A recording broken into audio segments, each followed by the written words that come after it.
Washington Night Show with Asim Siddiqui. अस्सलाम वालेकुम नाज़रीन, मैं हूं आसिम सिद्दीकी वाशिंगटन डीसी से। नाज़रीन, इस वक्त आप देख रहे हैं पूरी दुनिया का नक्शा जो है बिगड़ चुका है और हर जगह जो है सिर्फ वॉर के हवाले से बात हो रही है।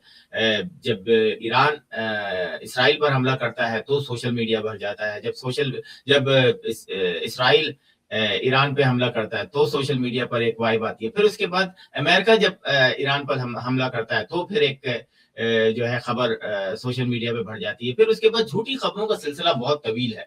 उसको किस तरह काउंटर किया जाए, मेरा ख्याल है मैं और आपके लिए बहुत मुश्किल होगा। यूएई के हवाले से खबर आई थी कि जनाब वो हमला कर देगी और ये कर देगा। फिर यूएई ने बड़ा क्लियर मैसेज दिया कि हम किसी भी मुल्क पर हमला नहीं कर रहे हैं, हम ईरान पे। इसी तरह सऊदी अरब, इसी तरह कतर का भी एक बयान आया कि हम किसी मुल्क पर हमला नहीं कर रहे हैं। ईरान का भी बहुत जबरदस्त तरीके से एक वो आया कि जनाब हम जो है, अगर आपकी सरजमीन से हमारी सरजमीन पर हमला हुआ तो हम आपकी सरजमीन पर जहां से हमला हो रहा है वहां पर आपको निशाना बनाएंगे। और आज दुनिया के आप जितने भी चैनल देखें, आपको कहीं ना कहीं किसी न किसी तरीके से, चाहे वो फेवर में हो या ना हो, लेकिन उनको ईरान जो है वो मजलूम दिखाई दे रहा है।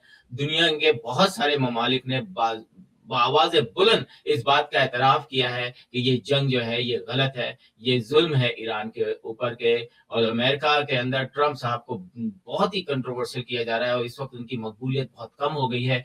प्रेस में हर जगह उनसे ऐसे सवालात किए जाते हैं जहां पर उनको एम्बेरस होते हैं, लेकिन वो एम्बेरस होना कबूल नहीं करते। वो अपने अल्फाजों से, अपनी बातों से जो है वो उस सवाल को इधर उधर कर देते हैं। आज हमारे साथ डॉक्टर उमर मुराद साहब हैं। बहुत ब्रेकिंग स्टोरीज हैं इनके पास और इनका तज्जिया जानेंगे कुछ स्टोरीज पर जो कि अभी हालिया जो है आज और कल जो है अपडेट हुए हैं। जी अस्सलाम वालेकुम डॉक्टर साहब।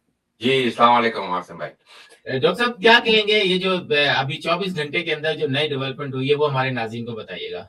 जी, असल में डेवलपमेंट ये हुई है कि जिसकी वजह से आपने अभी जिक्र किया, ट्रम्प जो है वो आयमाशाएं कर रहे हैं और सवालों का जवाब नहीं दे रहे।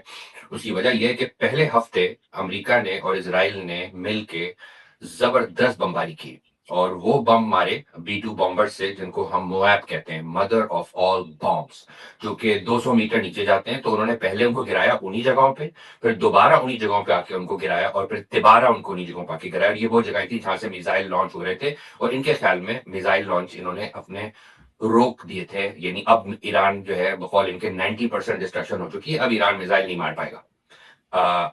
हुआ ये कि इस सब बमबारी के बाद और इनकी पूरी लीडरशिप को हटाने के बाद, और इजराइल ने दूसरे IRGC के भी टारगेट्स को मारा, अमेरिका ने भी मारा। हत्ता ये कि उन्होंने कल तो ऑयल रिफाइनरी को भी मारा इजराइल ने, जिसको वो अमेरिका डिनाई करता है, जिससे पूरे माहौलियाती बहुत वहां पे एसिड रेन हो रही है इस वक्त ईरान के अंदर जो है उसकी वजह से। लेकिन इस सब के बावजूद कल रात ईरान ने और हिजबुल्लाह ने कोऑर्डिनेटेड अटैक किया, बिल्कुल बैक वक्त, दोनों जगह से, नॉर्थ में हिजबुल्लाह ने और सेंटर ऑफ इसराइल के अंदर जहां तेल अवीव और हैफा है वहां पे ईरान ने। और आप ये समझना पड़ेगा नाज़रीन को कि तेल अवीव और हैफा वो जगह है जहां इसराइल की 80% पॉपुलेशन रहती है। ये ईरान की तरह नहीं है कि तेहरान में 10 मिलियन और बकिया 80 मिलियन पूरे ईरान में फैले हुए हैं। इनकी पूरी पॉपुलेशन इन दो बड़े शहरों में है। और इन्होंने उनकी रिफाइनरी को, चूंकि ईरान की रिफाइनरी अटैक हुई थी, तो हैफा में उन्होंने इसराइल की रिफाइनरी को अटैक किया, इसराइल के एयरपोर्ट को अटैक किया। और इवन कहा यह जा रहा है कि नेतन्याहू के अपने भाई शायद इस पूरे प्रोसेस के अंदर उनकी भी जान गई है। और जो बेन गवीर है उसको भी घर पे उसके अटैक हुआ है और वो भी जख्मी है। अब ये दो आखिरी खबरें जो है, जाहिर है इसराइल की मीडिया ने इसको ब्लैकआउट किया हुआ है, लेकिन 2-3 बड़े मुस्तनिद जराए हैं, जिनमें एक स्कॉट रिटर्क है जिसने इसको मेंशन किया है, क्योंकि मैं भी इसको बहुत करीब से फॉलो कर रहा था, क्योंकि ये बहुत बड़ी चोट होगी नेतन्याहू के ऊपर जाती तौर पे। और उसकी अपने अंदर जिस तरीके से वो बिल्डअप कर रहा है पूरा कि हम जीत रहे हैं, ट्रंप ने तो ऐसा जाहिर किया कि वो जीत रहे हैं और ये बिल्कुल ऐसी जंग है कि वहां पे कुछ हो ही नहीं रहा जैसे। हालांकि ईरान ने इस पूरे खत्ते से जो है अमेरिका के जो बेसिस थे उनको उड़ा के रख दिया। और ना सिर्फ बेसिस को उन्होंने बिल्कुल मुनहदम कर दिया, बल्कि उनके अंदर जो आलात लगे हुए थे जिससे वो पूरे इलाके को और खत्ते को और बियॉन्ड खत्ते को मॉनिटर करते थे कि कौन सा जहाज कब उड़ रहा है, कौन सा कब बैठ रहा है, कहाँ पे, इवन लोगों की बातें सुनते थे। वो पूरे के पूरे आलात उन्होंने अपनी बॉम्बिंग से तबाह कर दिए, यानी अपनी मिसाइल और ड्रोन से। और इनके अंदर जो खास बात है वो ये कि उसके अंदर प्रिसिशन बहुत आया है ईरान को, जहां वो मार रहा है वो बिल्कुल वहीं पे लग रहे हैं, एज अपोज टू के जो है जो यानी कि पिछले साल जो जून में हुई थी जंग या उससे पहले जो हुई है। इस बार अब इसमें कितना रशिया और चाइना के उसका हाथ है कि वो जीपीएस से नहीं अटैक करता, वो जो नया चाइना का सिस्टम है बाइडू, बाइडू उसको डायरेक्शंस देता है कि यहाँ पे ये चीज है और आप इसको माने। तो प्रिसिशन इसकी वजह से आया है या क्या, ये बातें बाद में खुलेंगी। लेकिन इस वक्त ईरान जो है वो यकीनन उसके ऊपर ये लोग जितनी बमबारी करते हैं वो उनको रोक नहीं पा रहा और वो उसको एब्जॉर्ब कर रहा है। लेकिन ये कि ईरान जहां चाहता है वहां पे वो मारता है, उनकी डिफेंस तकरीबन जो है वो खत्म हो गई है, यानी अब वो रोक नहीं पाते। और जो आखिरी 2 मिसाइल ईरान ने मारे हैं, जो अब इनका कहना है कि इन्होंने 90% कम किए हैं, लेकिन एक्चुअली ईरान के वाकई मिसाइल कम हो रहे हैं, लेकिन अब जो उनके साथ जो गुच्छा जाता था इंटरसेप्टर्स को धोखा देने के लिए, वो गुच्छा अब नहीं जाता। तो अब वो पूरे जाता है, जैसे खैबर शिकन जाता है तो ऊपर जाके मिड एयर में फटता है, उसमें से 80 वॉरहेड्स निकलते हैं 2.5 किलो के, जो पूरे के पूरे इलाके के ऊपर ऐसे फैलते हैं, उससे सरासीम की फैलती है। दूसरा फतेह है। फतेह को आप जब देखेंगे, लोगों ने देखा होगा कि आसमान के ऊपर जो है वो अजीब गरीब किस्म के निशान बने होते हैं, सीधा दायरा नहीं होता। तो वो फतेह मिड एयर अपने आप को बराबर ट्विस्ट और टर्न करता है, तो उसको कोई भी उसकी जो पाथ है वो कोई भी कंप्यूटर कैलकुलेट नहीं कर सकता ताकि उसके जवाब में इंटरसेप्ट किया जाए। तो खैबर शिकन और फतेह, इन दो से उन्होंने, और गदर, उसकी डिटेल मुझे भी नहीं पता गदर की, लेकिन इन दो के साथ, गदर के साथ उन्होंने रिफाइनरी को हैफा की उड़ाया है, उसके बाद उन्होंने तेल अवीव पे अटैक किया है, और इसने उनको बिल्कुल पागल कर दिया है। उनको ये ऐलान करना पड़ा है इसराइल के अंदर कि हम अब आपको अर्ली वार्निंग नहीं दे सकते, क्योंकि जब 90 सेकंड बचते हैं उस वक्त वहां पे लोगों को इत्तला मिलती है कि आप भागें, और ये उनके लिए बहुत कम वक्त है। तो अभी बिल्कुल ये चीज इस तरह, मेरा ख्याल है जानी नुकसान को, जैसे कि इनकी कोशिश रही है कि हम ये 2 हफ्ते की जंग है, हम फटाफट कर देंगे, इसमें कोई जानी नुकसान नहीं होगा, ईरान की हुकूमत बदल जाएगी, ये इनका नैरेटिव था। अब जो जानी नुकसान को छुपाने की कोशिश कर रहे हैं अमेरिका भी और इसराइल भी।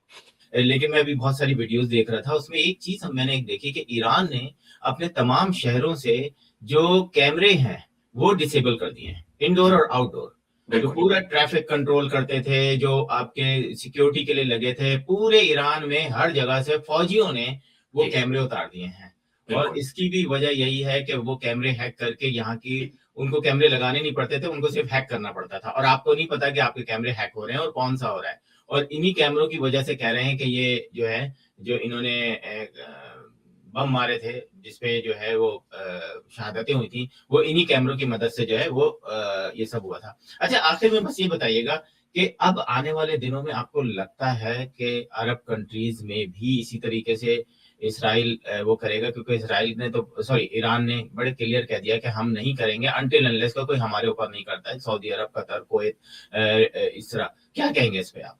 हाँ, इनको ये वो बीच में फंसे हुए, इन्होंने अपनी सिक्योरिटी गारंटी अमेरिका से ली हुई थी और अमेरिका ने कहा था इनको सिक्योर करेगा। इनको अंदाजा था कि शायद अमेरिका इनको सिक्योर ना कर पाए, इसलिए उन्होंने खूब हाथ पांव जोड़े ट्रम्प के कि हमला ना करो, और ये जंग खास तौर पे इनको पता है इजराइल के लिए की जा रही है, अमेरिका को कोई खतरा नहीं था। तो इनकी एक तरफ तो अमेरिका से शदीद इस बात पे इख्तलाफ है कि उन्होंने क्यों जंग शुरू की, और अगर शुरू हुई तो उनको बचा क्यों नहीं पाया। दूसरी तरफ उसका ईरान से शिकवा है कि आपने हम पे क्यों हमला किया। हालांकि ईरान आपके सारे बेस जो है उससे उड़ के, और वहां से इंफॉर्मेशन जो इस्तेमाल हुई ईरान के ऊपर अटैक करने को, तो वो बीच में फंसे हैं। लेकिन अब उनके पास एक दोराहा है, या तो वो अमेरिका के साथ मिलके और इस पूरे अटैक के अंदर शामिल हो और ईरान को जेल करने की कोशिश करें। और मेरा ख्याल है कि अगर ईरान बहुत कमजोर पड़ रहा होता तो ये बात कोई वो नहीं है कि उसमें जो है गिरती हुई जो उसके ऊपर हर कोई जो सवारी करता है, तो वो शायद होता। लेकिन इस वक्त चूंकि ईरान स्ट्रांग हो गया है तो इन तमाम रियासतों के लिए बेइंतहा मुश्किल हो गई है कि अब ये अगर ये करते हैं तो प्रॉब्लम हो जाएगी। इसलिए मेरा ख्याल है अब ये रियासतें अमेरिका से कह रही हैं, ईरान के खौफ से और आने वाले वक्त के, कि अमेरिका अपनी क्रेडिबिलिटी खो चुका है। अब अमेरिका अगर आपको प्रोटेक्ट नहीं कर सका और इसराइल को आपके ऊपर फौकियत दे रहा है, तो आपका फिर अमेरिका से क्या काम। आप अपने शेयर सुन्नी मसले को हल करें, और आप ईरान और रशिया और चाइना से दोस्ती करें, और आप अपनी सिक्योरिटी यहां से लें। आपको आपको क्या है कि उनके पूरे के पूरे यहां से तबाह हो गए हैं, एक ईरान ने उनको तबाह कर दिया, तो आइंदा आने वाले वक्त में भी कर सकता है। तो अब अनलेस के कोई जादुई तरीके से अमेरिका इस पूरे खत्ते को दोबारा वैसे ही कर दे जो इस जंग शुरू होने से एक दिन पहले था, जादुई तरीके से, उस वक्त तक कुछ भी नहीं हो सकता। मेरा ख्याल है तमाम अरब रियासतें जो हैं ये फाइनली इनको ईरान से दोस्ती करनी पड़ेगी। बल्कि मैं आपको एक और इंटरेस्टिंग बात बताऊं, इनको ईरान को रेपरेशन देने पड़ेंगे ईरान को दोबारा बनाने के लिए। बिल्कुल, आपने सही कहा। जो जो जो सूरत हाल चल रही है अमेरिका के अंदर भी, मेरा ख्याल है कि इतने अरसे से मैं देख रहा हूँ कि मैंने पहली दफा इतना रिएक्शन देखा है।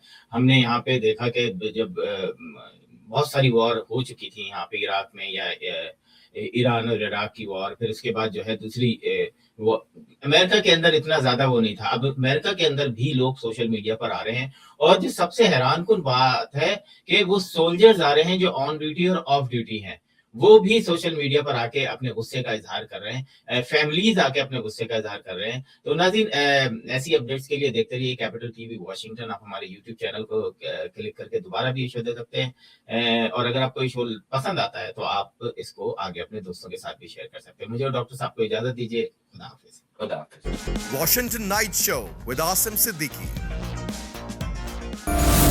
You are watching Capital TV Washington.